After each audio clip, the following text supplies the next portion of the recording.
Allahu Allahu Allahu Allah.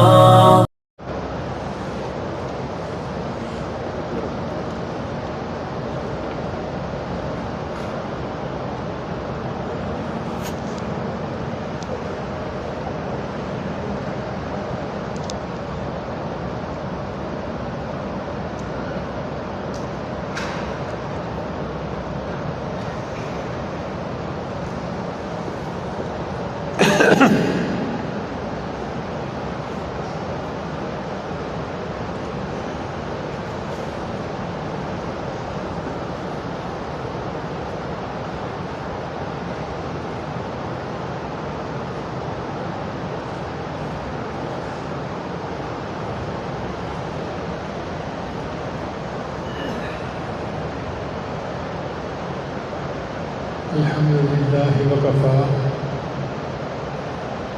وسلام علی عبادہ الذین اصطفیٰ اما بعد اعوذ باللہ من الشیطان الرجیم بسم اللہ الرحمن الرحیم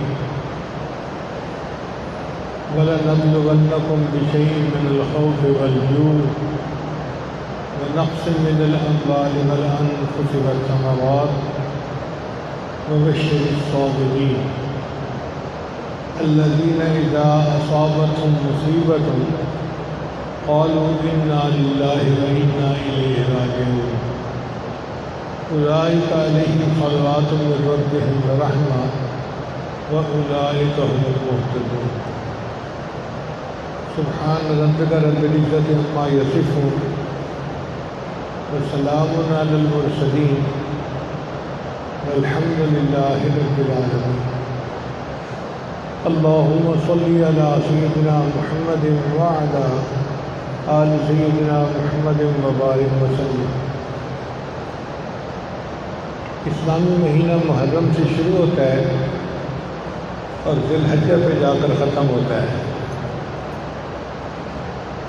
ابتدا میں بھی قربانی، انتہا میں بھی قربانی۔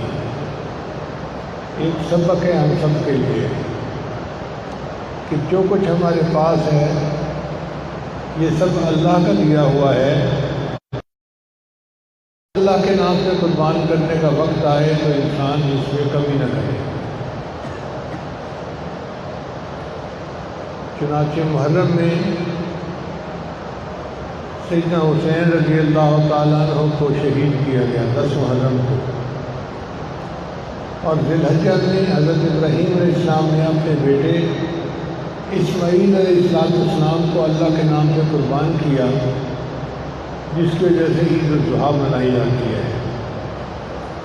دونوں قربانیاں ہیں، ایک خلیل کی قربانی ہے، ایک محبوب کے نواسے کی قربانی ہے۔ اب یہ قربانی کے حالات کیسے ہیں اس کا پس منظر ذرا سن لیجیے کہ نبی علیہ السلام کے زمانے میں اللہ نے دین کو بہت قبولیت دی۔ یدخلون فی دین اللہ افواجا، آخری زمانے میں لوگ فوج در فوج، گروہ در گروہ دین میں داخل ہوتے تھے اور اسلامی سلطنت پھیلتی جا رہی تھی۔ جب نبی علیہ السلام نے پردہ فرمایا، اب فتنوں نے سر اٹھایا۔ ابوبکر صدیق عنہ خلیفہ اول بنے، اور سب سے پہلا فتنہ جو پیش آیا وہ مانعین زکوٰۃ کا تھا کہ کچھ لوگ ایسے تھے جو کہنے لگے ہم زکوٰۃ بیت المال میں جمع نہیں کروائیں گے، اپنے علاقے میں خود تقسیم کر دیں گے۔ وہ زکوٰۃ کے منکر نہیں تھے مگر اجتماعی نظام کو توڑنا چاہتے تھے، اس سے دین کا ایک سیٹ اپ خراب ہوتا تھا۔ تو وہ صدیق ان کے خلاف ڈٹ گئے، فرمایا یہ کیسے ہو سکتا ہے کہ نبی اسلام کے دین میں کمی ہو اور میں زندہ رہوں۔ عمر رضی اللہ عنہ جیسے صحابہ نے بھی انہیں کہا کہ اے اللہ کے اے امیر المومنین، آپ ان کے ساتھ اتنی زیادہ سختی نہ کریں۔ ان کا کیوں نہیں کروں گا؟ اگر یہ بیل اگر یہ اپنا جانور مال زکوٰۃ میں دیتے تھے اور اس کی رسی نہیں دیں گے تو میں اس پر بھی ان کے ساتھ قتال کروں گا، میں دین کو اسی حال میں رکھوں گا جس حال میں نبی اسلام چھوڑ کر گئے۔ ایُنقص وأنا حی، یہ کیسے ہو سکتا ہے کہ دین میں نقص آ جائے اور میں زندہ رہوں؟ یہ سیدنا صدیق اکبر کی نسبت اتحادی تھی نبی اسلام کے ساتھ کہ انہوں نے دین کو بالکل اسی طرح برقرار رکھا۔ پھر اس کے بعد ایک نیا فتنہ شروع ہوا جھوٹی نبیوں کا۔ مسلمہ کذاب ایک جھوٹا نبی تھا، اس نے نبوت کا دعویٰ کر لیا اور بہت سارے لوگ اس کے ساتھ مل گئے۔ تو سیدنا صدیق اکبر نے حضرت خالد بن ولید عنہ کو اس کی سرکوبی کے لیے بھیجا، بہت سارے مسلمان شہید ہوئے۔ بہرحال اللہ نے مہربانی کی کہ یہ فتنہ بھی ختم ہو گیا۔ پھر خوارج نے سر اٹھایا۔ یہ عجیب لوگ تھے جو کہتے تھے کہ کبیرہ گناہ اگر کسی سے ہو جائے تو وہ کافر بن جاتا ہے، اور وہ حضرت علی عنہ کے بڑے مخالف تھے۔ بہرحال یہ سلسلہ اس طرح چلتا رہا۔ سیدنا عمر رضی اللہ عنہ کی خلافت آئی۔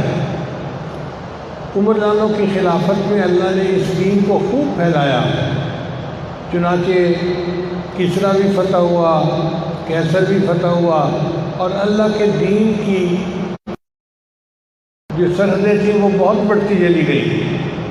علامہ اقبال نے کہا تھمتا نہ تھا کسی سے سیل رواں ہمارا، جدھر جاتے تھے فتح قدم چومتی تھی۔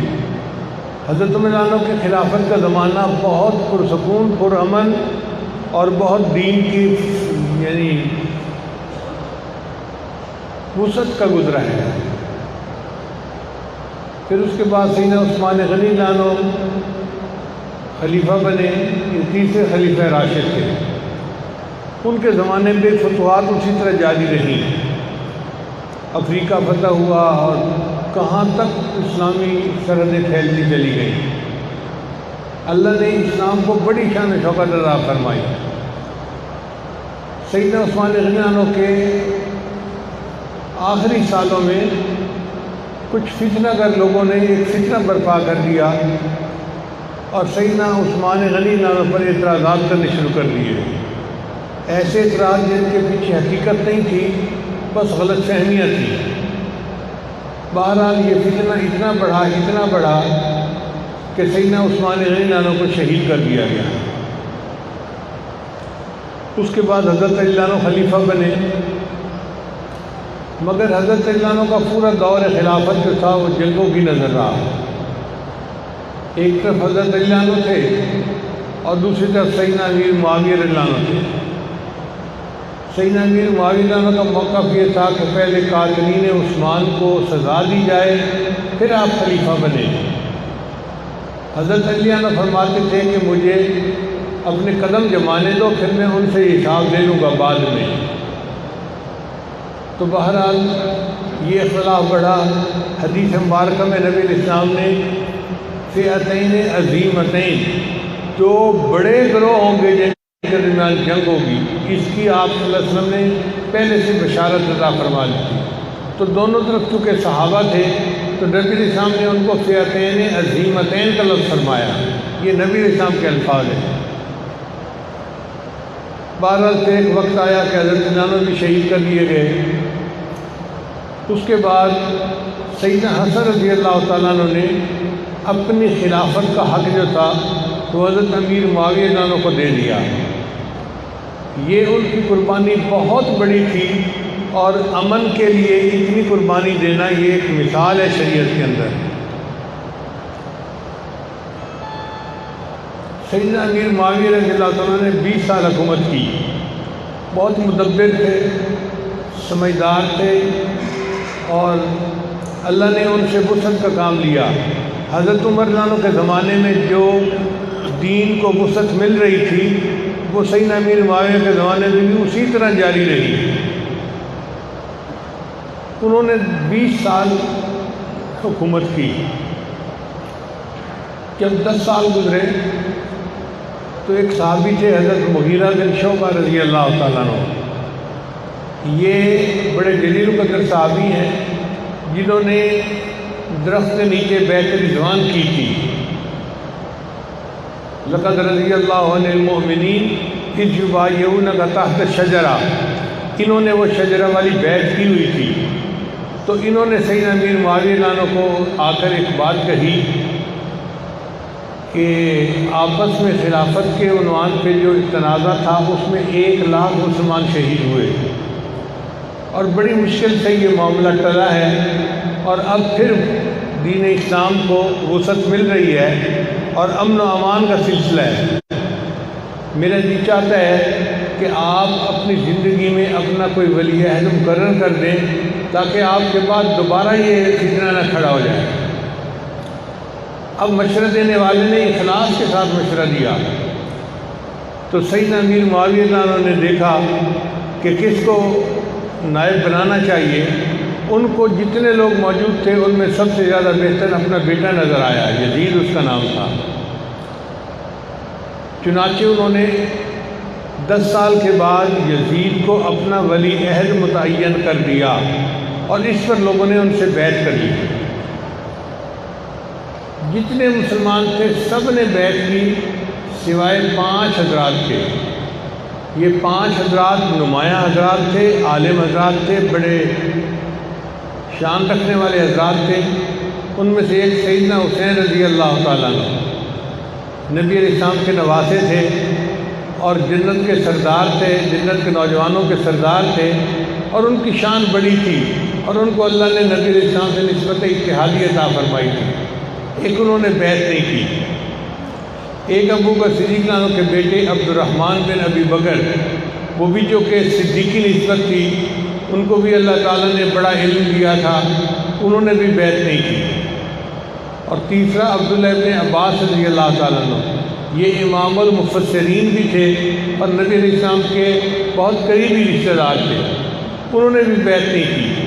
ایک عبداللہ ابن عمر رضی اللہ تعالیٰ عنہ، یہ امام المحدثین تھے، حضرت عمر رضی اللہ عنہ کے بیٹے تھے، اور ان کی علم کی نسبت بہت اونچی تھی، بہت بلند تھی، یہ بڑے علماء صحابہ میں سے سمجھے جاتے تھے۔ اور 5ویں تھے عبداللہ ابن زبیر رضی اللہ تعالیٰ عنہ، یہ سیدنا صدیق رضی اللہ عنہ کے نواسے تھے، زبیر رضی اللہ عنہ کے بیٹے تھے۔ اللہ نے علم میں ان کو بھی اونچا مقام عطا فرمایا تھا، تو ان 5 حضرات نے بیعت نہیں کی۔ اب اللہ کی شان دیکھیے کہ وقت کے ساتھ عبد الرحمن بن ابی بکر فوت ہو گئے، تو باقی 4 حضرات رہ گئے۔ ایک سیدنا حسین رضی اللہ عنہ، دوسرا سیدنا عبداللہ ابن زبیر رضی اللہ عنہ، تیسرا عبداللہ ابن عمر اور عبداللہ ابن عباس رضی اللہ عنہ۔ ان 4 میں سے 2 حضرات نے یہ فیصلہ کیا کہ ہمیں بیعت کر کے اجتماعیت کو مضبوط کر دینا چاہیے۔ چنانچہ عبداللہ ابن عمر رضی اللہ عنہ نے اور عبداللہ ابن عباس رضی اللہ عنہ نے اس کے ہاتھ پر بیعت کر لی۔ اب باقی 2 حضرات بچ گئے، ایک سیدنا حسین رضی اللہ تعالیٰ عنہ اور دوسرا عبداللہ ابن زبیر رضی اللہ عنہ۔ عبداللہ ابن زبیر رضی اللہ عنہ کے چاہنے والے مکہ مکرمہ میں بہت زیادہ تھے، اور سیدنا حسین رضی اللہ عنہ کے چاہنے والے تو پوری دنیا میں تھے، لیکن مدینہ میں بہت ہی زیادہ تھے۔ اب عبداللہ ابن زبیر رضی اللہ عنہ نے تو اپنے لیے عافیت اس میں ڈھونڈی کہ میں مکہ ہی میں رہوں گا، مکہ سے باہر نہیں نکلوں گا، تاکہ جو حاکم ہیں وہ میرے خلاف کوئی قدم نہ اٹھا سکے۔ اور انہوں نے سیدنا حسین رضی اللہ عنہ کو بھی یہی مشورہ دیا کہ آپ جائیں اور جا کے مدینہ طیبہ کے اندر رہیں، آپ کے جانثار لوگ موجود ہیں، آپ کو وہاں کوئی ہاتھ بھی نہیں لگا سکتا، آپ اپنی آرام کی زندگی گزاریں گے۔ مگر سیدنا حسین رضی اللہ عنہ کا معاملہ اور تھا، ان کو کوفہ کے تقریباً 10-12 ہزار لوگوں کے خطوط ملے، جس میں لوگوں نے کہا کہ جی آپ کوفہ آئیں، ہم آپ کے ہاتھ پر بیعت کرنے کے لیے تیار ہیں۔ اب سیدنا حسین رضی اللہ عنہ کے سامنے اتنے ہزاروں لوگوں کے خط تھے جس کہ مجھے ان لوگوں سے بیعت لے لینی چاہیے۔ اس کے لیے انہوں نے مسلم بن عقیل رضی اللہ عنہ کو بھیجا کہ آپ کوفہ جائیں اور جا کے وہاں کے حالات معلوم کریں۔ چنانچہ مسلم بن عقیل جب کوفہ آئے تو کوفہ والوں نے ان کا بڑا استقبال کیا۔ انہوں نے جوش و خروش دیکھا، کوفہ والوں کے حالات کو دیکھا، تو انہوں نے سیدنا حسین عنہ کو خط لکھا کہ جی آپ تشریف لائیے، لوگ آپ کے ہاتھ پر بیعت کرنے کے لیے تڑپ رہے ہیں اور اس وقت بہت ضروری ہے آپ کا آنا۔ جب حاکم وقت کو پتہ چلا کہ کوفہ کے لوگ تو سیدنا حسین عنہ سے بیعت کرنا چاہتے ہیں، تو اس نے کوفہ کے حاکم کو بدل دیا، ابن زیاد کو کوفہ کا گورنر بنا دیا۔ اب یہ ابن زیاد بڑا سخت طبیعت کا آدمی تھا، اس نے آ کر تقریریں کی اور لوگوں کو ڈرایا دھمکایا کہ تم اگر حاکم وقت کی بات نہیں مانو گے تمہارے ساتھ سختی کریں گے، یہ کریں گے، یہ کریں گے، اور لوگ سہم گئے۔ چنانچہ لوگوں نے اپنی رائے بدل لی۔ اب جب لوگوں کی رائے بدلتی نظر آئی تو جو نمائندے بھیجے تھے مسلم بن عقیل رضی اللہ عنہ، انہوں نے چاہا کہ میں خط لکھ کر سیدنا حسین رضی اللہ عنہ کو حالات کا اطلاع دے دیتا ہوں، مگر انہوں نے جس گھر میں پناہ لی وہاں ان کو شہید کر دیا گیا، اور وہ دوسرا خط نہیں لکھ سکے بتانے کے لیے کہ اب حالات وہ نہیں رہے جو پہلے تھے۔ ادھر سیدنا حسین رضی اللہ عنہ نے ارادہ کر لیا کہ میں کوفہ چلتا ہوں۔ بعض صحابہ نے ان کو منع بھی کیا کہ آپ اگر جانا چاہ رہے ہیں تو اپنے ساتھ لشکر لے کر جائیں۔ انہوں نے کہا نہیں، اللہ میرے موافق کافی ہے، اور اگر اللہ کو منظور ہے میرا شہید ہو جانا تو میں شہید ہونے کے لیے تیار ہوں۔ موت سے تو وہ لوگ ڈرتے نہیں تھے، ان کے دل میں اللہ تعالیٰ کی محبت ایسی تھی کہ وہ ترستے تھے کہ ہمیں شہادت کا رتبہ نصیب ہو جائے۔ چنانچہ وہ اپنے کنبے کو لے کر، خاندان کی عورتوں مردوں کو لے کر وہاں سے نکلے۔ جب کوفہ کے قریب پہنچے تو ابن زیاد نے ایک شخص تھا، اس کا نام تھا شمر، وہ بہت ہی شقی القلب بندہ تھا، اس کو بھیجا اور اس کو کہا کہ جا کے تم ان سے بیعت لو اور اس قصے کو ختم کرو تاکہ یہ معاملہ ختم ہو جائے۔ جب باقی سارے لوگ مجھ سے بیعت کر چکے ہیں تو پھر صرف یہ 100 بندے ہیں گھر کے، تو اس گھرانے کو بھی بیعت پہ آمادہ کر لیا جائے۔ چنانچہ وہ ہزاروں کا لشکر لے کر آیا اور ایک گھرانے کے تقریباً 100 کے قریب بندے ایک جگہ پر خیمہ لگائے ہوئے تھے، خیمے کا گھیرا کر لیا، اور اس کے بعد انہوں نے ان کے کھانا پینا سامان جو پانی تھا وہ بھی بند کر دیا۔ یہ محاصرہ کئی دن جاری رہا۔ سیدنا حسین جناب نے 3 شرطیں پیش کی۔ فرمایا ایک شرط تو یہ ہے کہ مجھے یزید کو خود ملنے دیا جائے۔ اس نے کہا ملنے دیا جائے گا، پہلے بیعت کریں بعد میں ملاقات ہوگی۔ انہوں نے فرمایا بیعت کا ہی تو مسئلہ ہے، اگر بیعت کر لی تو پیچھے تو پھر جھگڑا ہی کوئی نہ رہا۔ اس نے کہا نہیں، یہ شرط نہیں میں مانتا۔ ان کا اچھا دوسری شرط یہ ہے کہ مجھے شام جانے دیا جائے، سرحد پار جانے دیا جائے۔ اس نے کہا نہیں، ہم وہاں بھی نہیں جانے دیتے۔ تیسری شرط رکھی کہ اچھا مجھے مدینہ واپس جانے دیا جائے۔ اس نے کہا نہیں، میں مدینہ بھی واپس نہیں جانے دیتا۔ تینوں شرطیں نہیں مانی۔ ایک کہ آپ اس کے لیے اس کی بیعت کریں میرے ہاتھ پر، اور پھر آپ ان کے ساتھ جا کر ملیں۔ سیدنا حسین رضی اللہ عنہ تو عزم و استقامت کے پہاڑ تھے، ان کا یہ نہیں ہو سکتا کہ کسی کے پریشر میں آ کے، کسی کے دباؤ میں آ کے میں حق سے ہٹ جاؤں۔ مجھے جتنا مرضی تم پریشرائز کرو گے، میں میں اللہ کے دین کے لیے ڈٹا رہوں گا۔ اگر اس میں میری جان جاتی ہے، میرا پورا کنبہ قربان ہو جاتا ہے، تو میں اس کے لیے تیار ہوں۔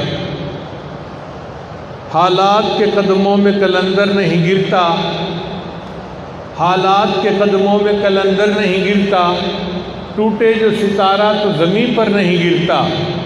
گرتے ہیں سمندر میں بڑے شوق سے دریا، لیکن کسی دریا میں سمندر نہیں گرتا۔ یہ نہیں ہو سکتا کہ میں بیعت کر لوں پریشر میں آ کے اور اپنے بات کے موقف سے پیچھے ہٹ جاؤں، میں ہرگز نہیں ہٹوں گا۔ چنانچہ اس پر وہ جو مخالفین تھے انہوں نے تلواریں لے لی اور آپس میں ایک دوسرے کے ساتھ مقابلہ شروع ہو گیا۔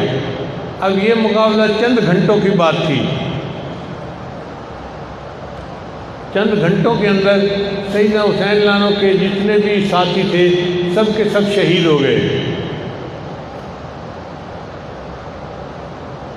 مخالفین کے لشکر میں ایک صاحب تھے، ان کا نام تھا حر۔ ان کے بارے میں کتابوں میں لکھا ہے کہ وہ آ کر سیدنا حسین لانو کے ساتھ مل گئے اور انہوں نے بھی سیدنا حسین لانو کے ساتھ مل کر شہادت کا جام نوش کیا۔ پھر ایک وقت آیا کہ جب سارے مرد شہید ہو گئے، عورتیں خیمے میں تھیں اور خیموں میں ایک حضرت حسین لانو کے بیٹے تھے زین العابدین رحمۃ اللہ علیہ، بڑے عالم تھے مگر ان کو بخار تھا، بیمار تھا، تو وہ بھی خیمے کے اندر ہی تھے۔ باقی سارے مرد شہید ہو گئے۔ ایک وقت آیا کہ سیدنا حسین لانو اکیلے رہ گئے، تو سیدنا حسین لانو نے خود مقابلہ کیا۔ اب آپ اندازہ لگائیے کہ چاروں طرف سے مخالفین نے گھیرا کیا ہوا ہے اور ہزاروں کی تعداد میں ہیں، اور یہ اکیلے ہیں اور ان کے ساتھ نمرد آزما ہیں، اور ان کو موت سے کوئی ڈر نہیں ہے، بلکہ یہ اللہ کے دین کے لیے اپنی جان کا نذرانہ اپنے اللہ کو پیش کر رہے ہیں۔ اتنے میں عصر کی نماز کا وقت آ گیا تو سیدنا حسین لانو نے عصر کی نماز قضا نہیں کی بلکہ عصر کی نماز پڑھنی شروع کر دی۔ وہ جانتے تھے کہ نماز کتنی اہم ہے کہ عین حالت جنگ میں بھی اس کو قضا نہیں کر سکتے، اس کو پڑھنا ضروری ہے۔ وہ سجدے کی اہمیت کو جانتے تھے، چنانچہ وہی ہوا کہ جب وہ سجدے میں گئے تو مخالفین نے ان کو شہید کر دیا اور انہوں نے جام شہادت نوش کر لیا۔ تقریباً 72 لوگ تھے جنہوں نے اپنی جانوں کا نذرانہ پیش کیا، اور یہ قربانی بہت بڑی قربانی تھی۔ ابراہیم خلیل اللہ نے تو ایک بیٹے کی قربانی پیش کی تھی، اور نبی علیہ السلام کے نواسے نے پورے کنبے کی قربانی پیش کی۔ قربانی وہ بھی تھی، قربانی یہ بھی تھی۔ وہ قربانی بھی توحید کی یاد دلاتی ہے اور سیدنا حسین لانو کی قربانی بھی توحید کی یاد دلاتی ہے۔ چنانچہ سیدنا حسین لانو کی یہ قربانی تاریخ کا ایک حصہ بن گئی۔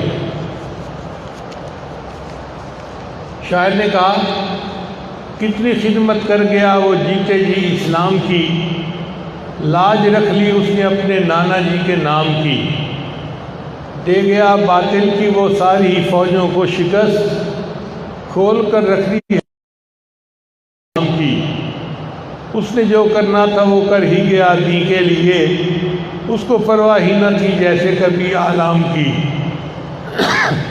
روند ڈالی غیر کی ساری بھیانک ساز،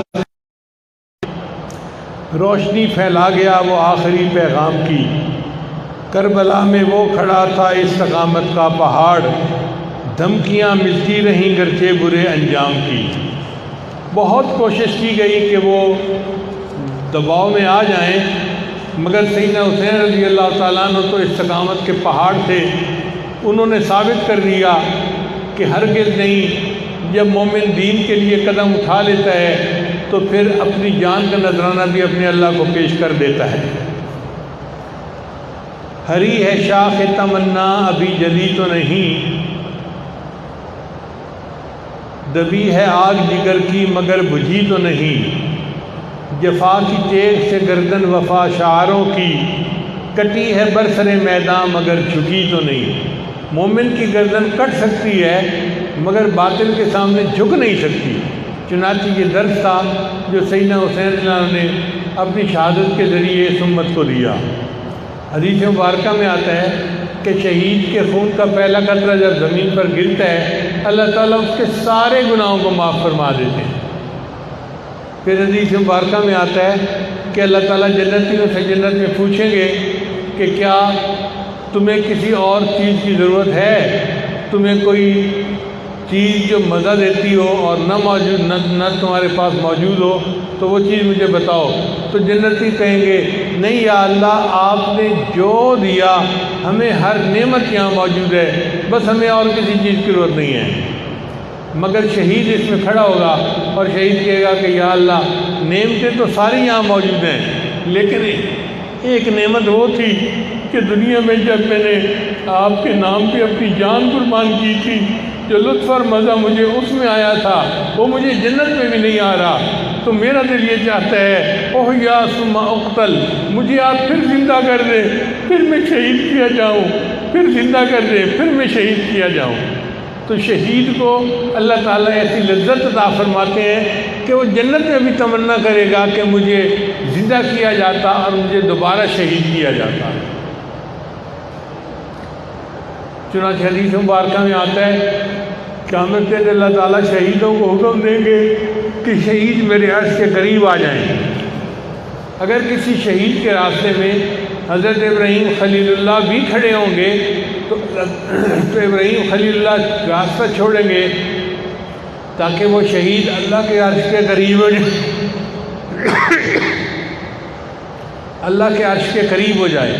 اللہ تعالیٰ شہید کو اتنا مقام عطا فرمائیں گے۔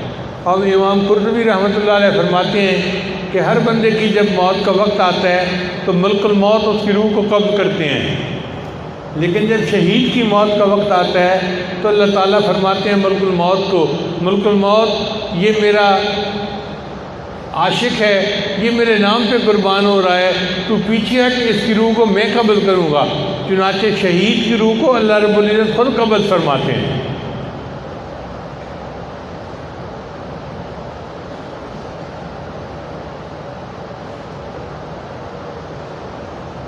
سیدنا حسین عنہ نے پوری امت کو یہ سبق دیا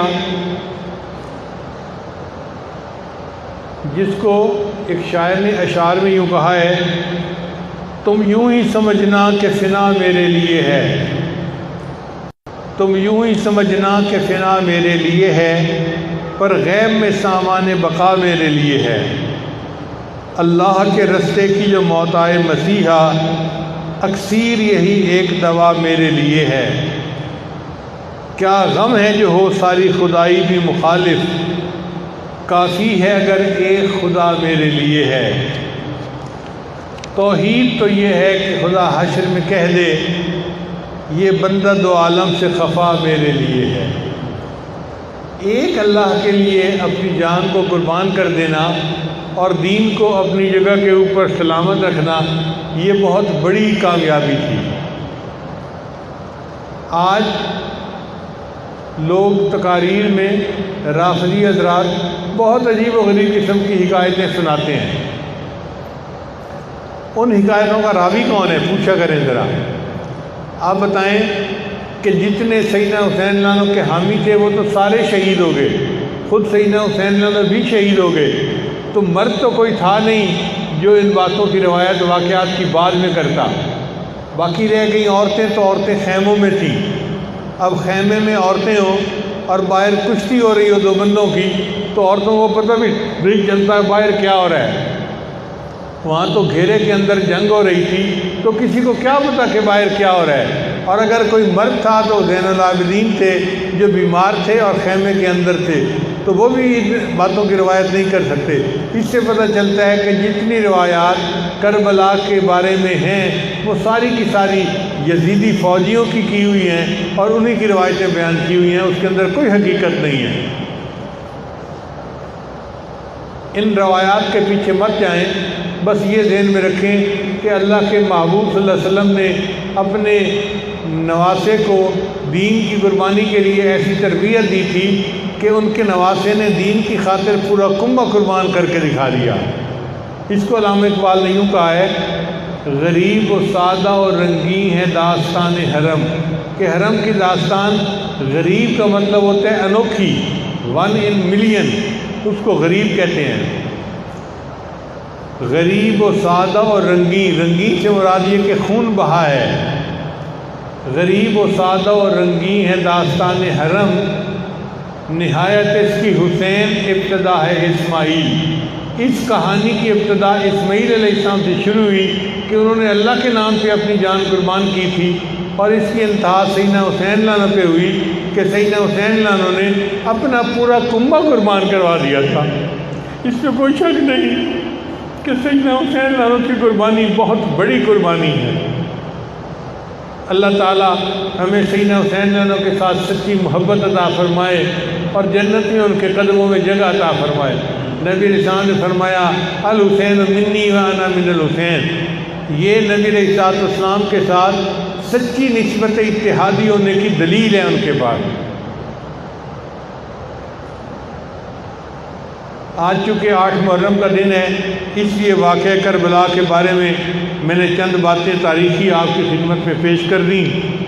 کسی شاعر نے کہا، کٹا کر گردنیں دکھلا گئے ہیں کربلا والے، کٹا کر گردنیں دکھلا گئے ہیں کربلا والے، کسی بندے کے آگے جھک نہیں سکتے خدا والے۔ جو اللہ والے ہوتے ہیں وہ اللہ کے علاوہ کسی کے آگے نہیں جھکتے، بندوں کے آگے تو جھک ہی نہیں سکتے۔ اللہ تعالی ہمیں بھی ایسا ایمان عطا فرمائے، ایسی ہمت اور ایسی استقامت عطا فرمائے۔ وآخر دعوانا ان الحمد للہ رب العالمین۔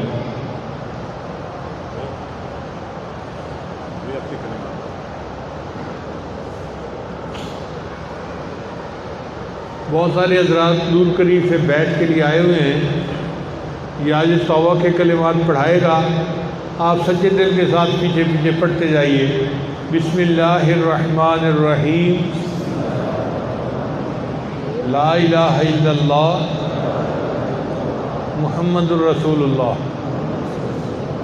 آمنت باللہ وملائکتہ وکتبہ ورسلہ والیوم الآخر والقدر خیرہ وشرہ من اللہ تعالی والبعث بعد الموت، آمنت باللہ کما ہوا باسمائہ وصفاتہ وقبلت جمیع احکامہ اقرار باللسان وتصدیق بالقلب، اشہد ان لا الہ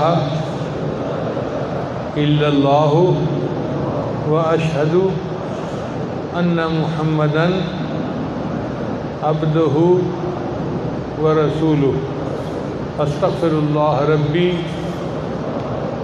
من کل ذنب واتوب الیہ برحمتک یا ارحم الراحمین۔ ان کلمات کو پڑھنے سے بیت ہو چکے ہیں، چند معمولات ہیں جن کو کریں گے تو اللہ تعالیٰ دل کو منور کریں گے۔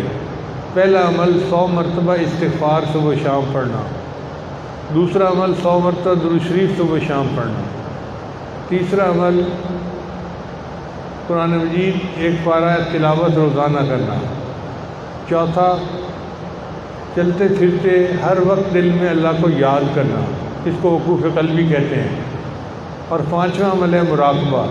مراقبے کا طریقہ یہ ہے کہ جب نماز پڑھ کے فارغ ہوں تو تھوڑی دیر کے لیے اللہ کی طرف متوجہ ہو جائیں، آنکھیں بند کر لیں، یہ سوچیں کہ اللہ کی رحمت آ رہی ہے، دل میں سما رہی ہے، دل کی ظلمت اور سیاہی دور ہو رہی ہے، اور میرا دل اللہ اللہ اللہ کہہ رہا ہے۔ انشاءاللہ یہ چند منٹ کا مراقبہ دل میں اللہ کی محبت کو پیدا کرے گا اور آپ خود اس کی حرارت کو محسوس کریں گے۔ اللہ تعالیٰ سب کو اپنے مقبول بندوں میں شامل فرمائے۔ جزاکم اللہ۔